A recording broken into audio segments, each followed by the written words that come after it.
బురదనంతా కడిగి మనకి అగ్ని పునీతులను చేసి బయటకు వదులుతున్నారు. ఈసారి ముఖ్యంగా ఈ లిక్కర్ కేసు బూమరాంగ్ అవుతున్నప్పుడు దీనికి ఒక ఆల్టర్నేటివ్ మెకానిజంలో ఈసారి పెద్ద కొరివితో తలగొక్కడానికి నిశ్చయించుకున్నారు. ఇది మొదట్లోనే తలనీళ్లు తలస్నానం జరిగింది.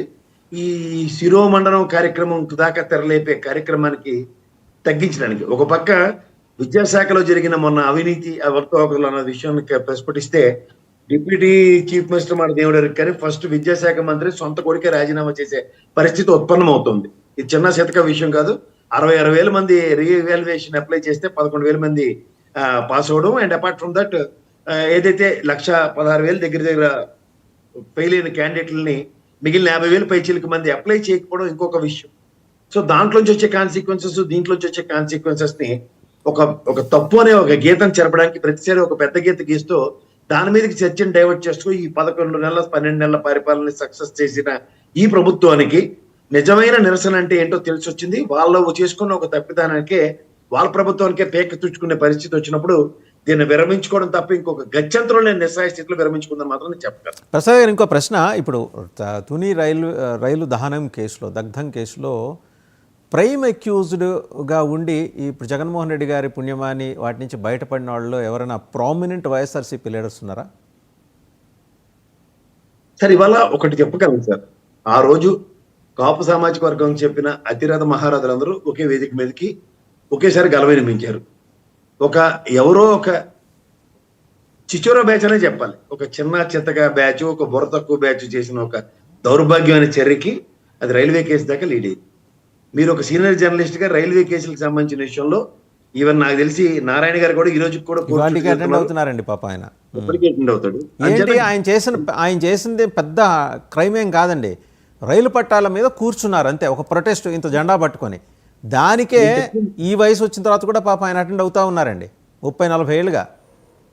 సార్ ఇవాళ మరి దేశవ్యాప్తంగా చూస్తున్నా సరే చాలా మంది పొలిటికల్ లీడర్స్ ఈ రైల్వే కేసుల్లో ఇప్పటికి కూడా వాళ్ళకి విముక్తి కలగని ఉదంతంలో ఇవాళ ఒక రైల్వే 7th మెట్రోపాలిటన్ మేజిస్ట్రేట్ గారు ఆ విధంగా తీర్పుకోవడం నిజంగా గ్రహించవలసిన విషయం, హర్షించవలసిన విషయం.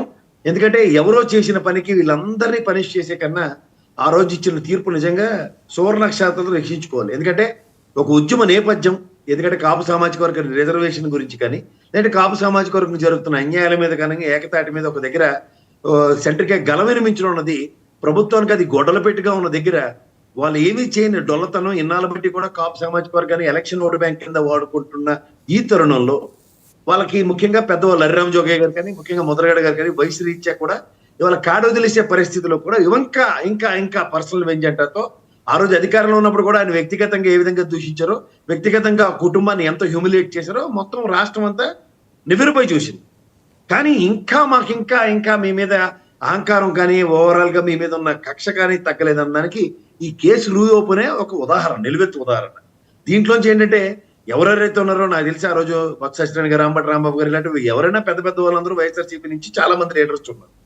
వీళ్ళందరినీ టార్గెట్ చేద్దాం అన్న దగ్గర వీళ్ళు ఈ సంవత్సరం పాటు కాలక్షేపానికి ఒకదాని తర్వాత ఒక కేసు పెట్టుకుంటూ ఒక్కొక్కరిని ఒక 150 రోజులు 100 రోజులు జైల్లో పెట్టే కార్యక్రమానికి తెరలేపేదారు. ఇది ఒక పంచవర్ష ప్రణాళికలాగా దీన్ని అభివర్ణించారు. ఇది మొదట్లోనే తుంచుకుంటూ వెళ్తే ఖచ్చితంగా ఆ రోజు ఈ కేసుల్లో ఉన్న వాళ్ళందరికీ అతి దగ్గరలో ఉపద్రవం మాత్రం.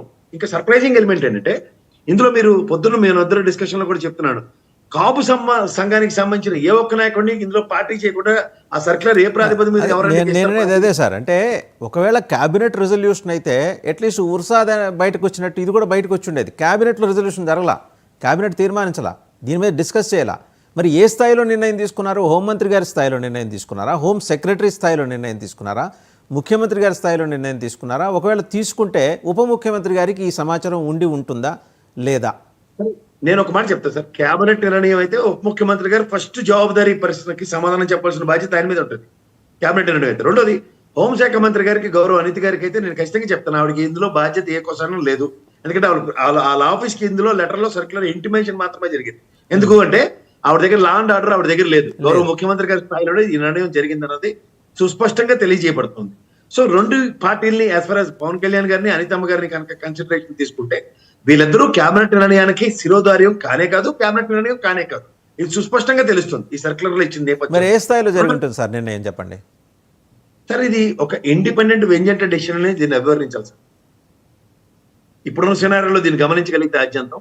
ఉమ్, అదర్వైజ్ ఇది నాకు తెలిసి మీరు అన్నట్టు ఉర్సా ఇలాంటి నిర్ణయాలు క్యాబినెట్ నిర్ణయాలు అయినప్పుడు ఈ ఈ కేసు రీఓపెనింగ్ సంబంధించిన విషయంలో ఒక సామాజిక అంశం చాలా సుస్పష్టంగా కొట్టొచ్చినట్టు, తర్వాత ఈ ఎలక్షన్ కి ఒక ప్రైమా ఫేజ్ గా 18% ఓటు బ్యాంక్ ఉన్న కాపు సామాజిక వర్గం, బలిత సామాజిక వర్గం రాష్ట్ర వ్యాప్తంగా ఈ 124 స్థానాలకి ఎంత తీవ్ర ప్రభావితం చేసిందో అన్నది కూడా మనందరికీ తెలిసిన విషయంలో, ముఖ్యంగా కాడవదేసిన హరిరామ్ జోగి గారిని, ముద్రగడ గారిని టార్గెట్ చేసుకుంటూ వెళ్తున్న ఈ ప్రస్థానంలో కాపు సంఘ నాయకుల యొక్క ఔన్నత్యాన్ని పరిరక్షించడానికి అంత నిలువెత్తు నేల ఈ రోజు దాకా ఎమర్జ్ కానప్పుడు ఒక ఐకానిక్ పర్సనాలిటీ